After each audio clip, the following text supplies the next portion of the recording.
Today on CCX News, Brooklyn Park police respond to an active shooter call. The incident left one woman dead. That shooting occurred Monday afternoon at the Brooks Landing Apartments in Brooklyn Park. What the motive was is unclear. Obviously, that's a big focus of the investigation and trying to figure out why. I mean, I don't know that there's ever going to be sense to be made out of it. Arriving officers found the woman dead from several gunshot wounds. Investigators believe the shooter and the victim knew each other. The gunman also fired shots through the door of an apartment unit. Police say he was targeting a second victim. The suspect, an adult male, fled the scene and was later found at a home in Brooklyn Park. It's very tragic. I think the quick efforts by the people that responded, I think probably prevented someone else from losing their life. The suspect was booked in Hennepin County Jail with charges pending. The chief of Maple Grove Police is reflecting on the loss of two Burnsville police officers and a paramedic, all killed this past weekend responding to a domestic violence call. Chief Werner served more than 13 years with the Burnsville Police Department. He spoke to CCX Media's Rusty Ray. When I saw the incident take place, obviously my friends, my colleagues down there, and seeing what they're going through, very difficult and struck home. I appreciate you recognizing the two officers and the firefighter that were killed. They were murdered in the line of duty, and just our hearts go out to them. Our prayers are with them, particularly Chief Schwartz and Chief Jungman. Werner said he expects thousands to show up from across the country to support the men and women who serve the city of Burnsville. A Brooklyn Park man will be sentenced next month for the fatal shooting that occurred at a Plymouth home rented out as a Vrbo. Raheem Cooper pleaded guilty to one count of second-degree murder. He admitted to having an ongoing Snapchat dispute with the victim before the fatal shooting last March. The victim was 20-year-old Abraham Barbley of Brooklyn Center. You'll recall the shooting in Plymouth led to an overhaul of short-term rental rules in the city. Those changes include no rentals for less than 7 days, and all owners have to comply with public safety training. For the first time in more than 2 decades, the biggest event in cross-country skiing was held in the United States, and it took place at Worth Park. United States skiers had a great showing, with Gus Schumacher winning his first World Cup in the 10K race. For the women, Minnesotan Jessie Diggins finished third in the 10K. Lopet Foundation Director Claire Wilson estimates that 40,000 people came out to watch the pros in action. Wilson says it was a magical weekend with people excited to support local talent. I think people were just hungry to see Jessie Diggins ski in front of her friends and family, to see this U.S. ski team, which has performed better this year than it has any other year in the history of World Cup racing. So just all the stars aligned. Wilson says with the unusual winter weather, the fact that it even happened was a miracle. A Maple Grove native will compete on the world's biggest stage this summer in Paris. Alassane An will try to accomplish a feat that's never been done before. And as I found out, he likes his chances. For any athlete to compete at the highest level, it requires countless hours of practice. It's a lot of hard work, a lot of smart work as well. Alassane An is a master in Taekwondo. He spent the last 15 years honing his skills at World Taekwondo Academy in Maple Grove. It's more of a kicking style, explosive kicks, spin kicks, a lot of those fun tricks you see. It's a lot of that style. It's really, they call it foot fencing. This summer, An will get to showcase his moves against the best athletes in the world. Earlier this month, this 23-year-old Maple Grove native qualified for the Paris Olympics. It's one of the best feelings in the world. It's just like that, just winning feeling. Yeah, that's why I do what I do, for that reason. His longtime coach, who will join him in Paris, felt like a proud father. I was ecstatic because it's something so difficult, and for one of my students who's been with me since they're basically a baby, and to make the Olympics it was amazing. Last week at the airport, An received a hero's welcome home from his Taekwondo family. While An was raised in Maple Grove, he'll be competing for Gambia, where he has dual citizenship. It's a country that's never won an Olympic medal. I think I have the opportunity to be able to be the first medal for Gambia, so I think my chances are not too bad. Yet the fact that An is even getting that chance is a small miracle in and of itself.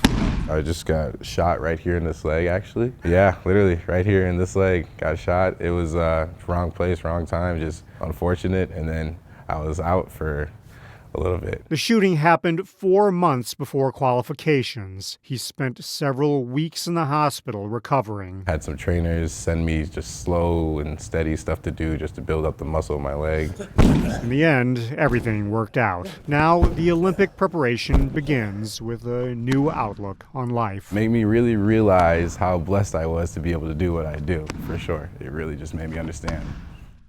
A Robbinsdale salon is collecting donations to help make one of high school's biggest nights a little more special.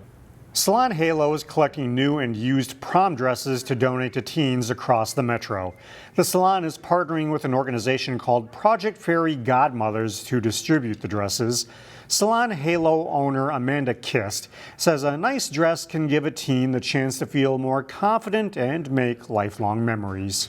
And so having that prom dress kind of showcases who you are at that moment, and being able to find a dress that fills what you feel like on the inside, you can actually bring it on the outside. It is a milestone for a person going into at the end of high school. Project Fairy Godmothers will be giving away the dresses at an event in April. Salon Halo will also provide free hair and makeup tutorials during the giveaway.